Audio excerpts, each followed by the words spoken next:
The History Channel, a place where you can learn about the world's most notable historical moments, like the building of the pyramids of Giza, the enriching culture of the Aztec Empire, and the rooted problems of war and its aftermath. Everything on the History Channel should serve as a means to show the educational view of history and its origins. Or so it used to be. According to ancient astronaut theorists, at specific points in history, extraterrestrials have influenced certain individuals to allow humanity to make major leaps forward.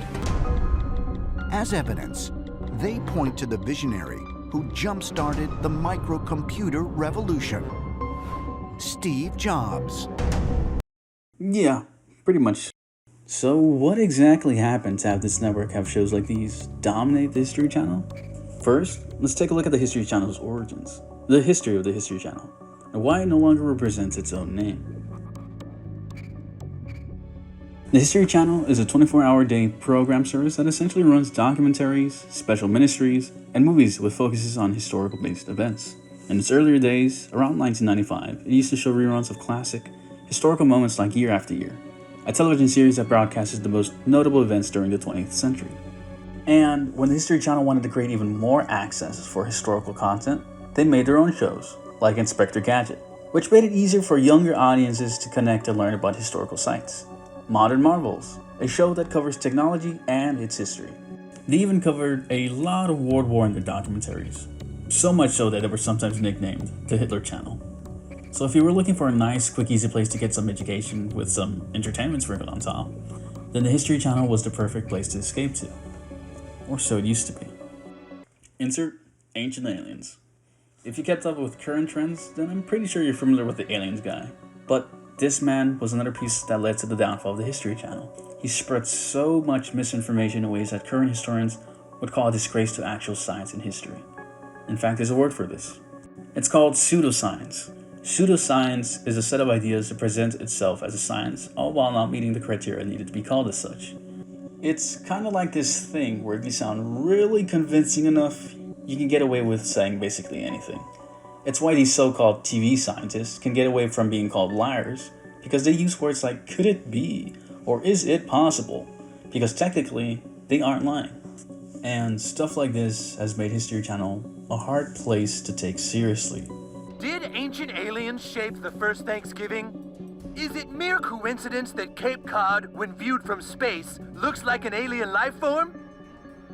And it's not just ancient aliens. We see the History Channel also continue this shift for other, more dramatic forms of entertainment. American Pawn Stars, for example.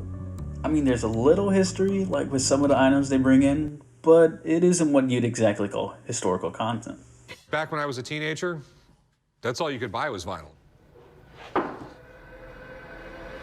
Just the Beatles album.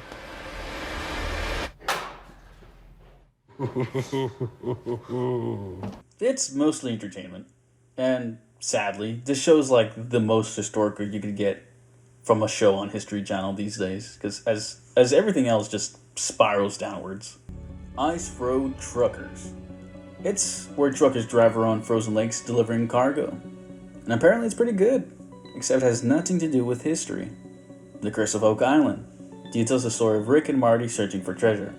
Still, not history. Bigfoot Captured. It's exactly like finding Bigfoot, in which they don't find him. Hunting Hitler. It's exactly like finding Bigfoot, in which they don't find him. God, Guns, and Automobiles. Basically, it's in the name. Swamp People. People hunting alligators? Hunting Hitler, the final chapter. So what caused this shift? Is it something extraterrestrial? Not really. But I would have to point to History Chief Executive Nancy Dubois. She and everything you see on the History Channel is because of what she influenced. It started around December 2006, where she was appointed to the position as president of the History Channel, as her success as senior vice president at A&E proved that she knew the workings around effective consumer programming. So it's safe to assume that she understands what people seem to flock to on network television. But do you see the pattern? These random feeds of shock entertainment dominate mainstream television networks because this is what boosts ratings.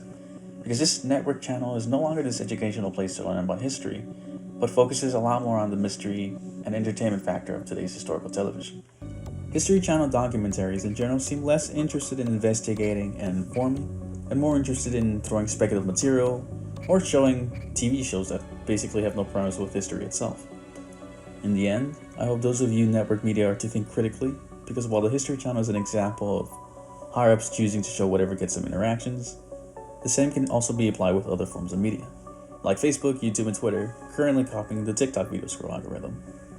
Because they go with what's popular than stick to their originality, leaving behind this joke of what they originally presented themselves as, with history being the punchline.